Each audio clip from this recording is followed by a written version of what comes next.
एक और शेयर जहां पर हमें एक्शन दिख रहा है आज, और वो है आपके लिए वेदांता। कुछ इन्होंने सेटलमेंट भी किया है, कुछ आर्बिट्रेशन है, कुछ तो डिटेल्स हैं यहाँ पर जो वरुण हमारे साथ शेयर करने के लिए तैयार है। वरुण बताइए क्या चल रहा है वेदांता में, 2-2.25% ऊपर इस समय। डेफिनेटली दीप, तो बेसिकली इनको एक आर्बिट्रेशन अवार्ड मिला है। इनका सबसे विवादित जो ब्लॉक है वो राजस्थान का बाड़मेर का ब्लॉक है। आपको याद होगा हमेशा हम इसके लिए खबर सुनते थे। अब दरअसल इन्होंने एक आर्बिट्रेशन अवार्ड जीता है और वो आर्बिट्रेशन अवार्ड करीब अगर आप देखेंगे तो 9,500 करोड़ के आसपास का है। हालांकि कंपनी ने जो अपना डिस्क्लोजर दिया है उसमें कंपनी ने अमाउंट नहीं दिया है कि कितने का आर्बिट्रेशन अवार्ड कंपनी ने जीता है। लेकिन अगर इस मामले को आप, क्योंकि ये मामला काफ़ी पुराना है और लगातार कंपनी इसके ऊपर अपडेट देते जा रही थी, तो इसके लिए अगर उसका कैलकुलेशन अगर आप करेंगे तो 9,500 करोड़ के आसपास आता है। तो अब मामला क्या है, देखिए आपको याद होगा राजस्थान का जो बाड़मेर ब्लॉक है वो दरअसल इस कंपनी ने जीता था, ऑयल एंड गैस का जो ब्लॉक है। उसके बाद दरअसल 14 मई 2020 को इसका जो लाइसेंस है वो ख़त्म हो चुका था। जब ये लाइसेंस रिन्यूअल के लिए आया तो सरकार ने इसमें जो ओवरऑल प्रॉफिट शेयरिंग है वो थोड़ा ज़्यादा मांग लिया था, और साथ ही साथ कुछ कॉस्ट होते हैं रिलेटेड, अगर आप देखेंगे तो इस पूरे प्रोजेक्ट के लिए उसके कुछ डिडक्शंस मिलते हैं। उसमें से कुछ डिडक्शंस जो है उसको सरकार ने कहा था कि इनको अलाउ नहीं किया जाएगा, और इन सब का अगर आप टोटल निकाल के देखेंगे तो वो आता है 9,500 करोड़ के आसपास का। इसके खिलाफ दरअसल वेदांता जो है वो आर्बिट्रेशन में चला गया था और इन्होंने यहाँ पे केस दायर किया था कि हम सरकार को जो एडिशनल प्रॉफिट शेयरिंग ये मांग रहे हैं वो नहीं देंगे, और जो कॉस्ट के बारे में ये कह रहे हैं कि जिसको अलाउ नहीं किया जाएगा वो दरअसल अगर आप देखेंगे तो बाड़मेर का जो प्रोडक्शन शेयरिंग कॉन्ट्रैक्ट है उसके टर्म्स के मुताबिक उसको अलाउ कर देना चाहिए।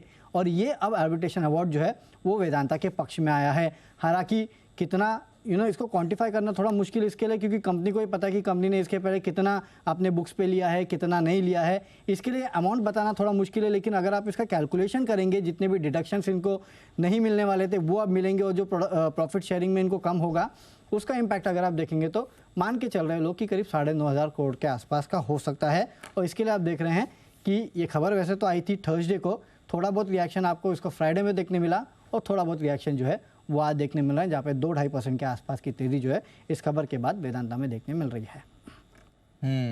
तो ये है आपके लिए वेदांता, तो अच्छी खबर है इनके लिए, अच्छी खबर है इनके लिए, तो अच्छी खबर है, उसमें तो कोई डाउट ही नहीं है।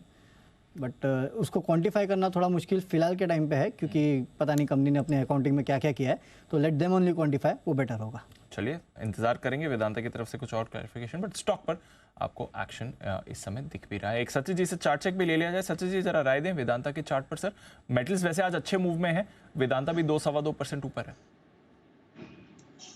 दीपांशु, फ्राइडे में भी जब ये स्टॉक एक डिक्लाइनिंग ट्रेंड पे था तभी भी व्यू यही था कि लगभग अराउंड 230-35 के आसपास एक अच्छा फ्लोर बेस है, एंड कहीं जाकर काफी दिनों से यहाँ पर एक पॉजिटिव डाइवर्जेंस उसके आरएसआई पे एग्जिबिट हो रहा था। तो आई थिंक इसकी जो मूव थी वो इम्पेंडिंग थी, एंड वो आज शायद अनलॉक हुई है। तो मैं सरप्राइज नहीं होऊंगा कि यहाँ से एक अच्छी रिकवरी वाली मूव बने वेदांता में। सो डेफिनेटली इसे अपने बाइंग रेडार पे रखना है। 230 का आपको स्टॉप लॉस लगाना है on a closing basis, and momentum मुझे लग रहा है जैसे ही 245 का लेवल निकल जाता है उसके बाद काफी एविडेंट होगा।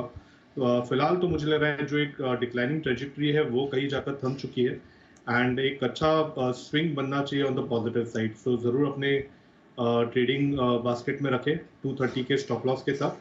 फर्स्ट टारगेट 245 का होगा, बट इवेंचुअली मुझे लग रहा है एक अच्छी रिकवरी हो सकती है 255 तक की।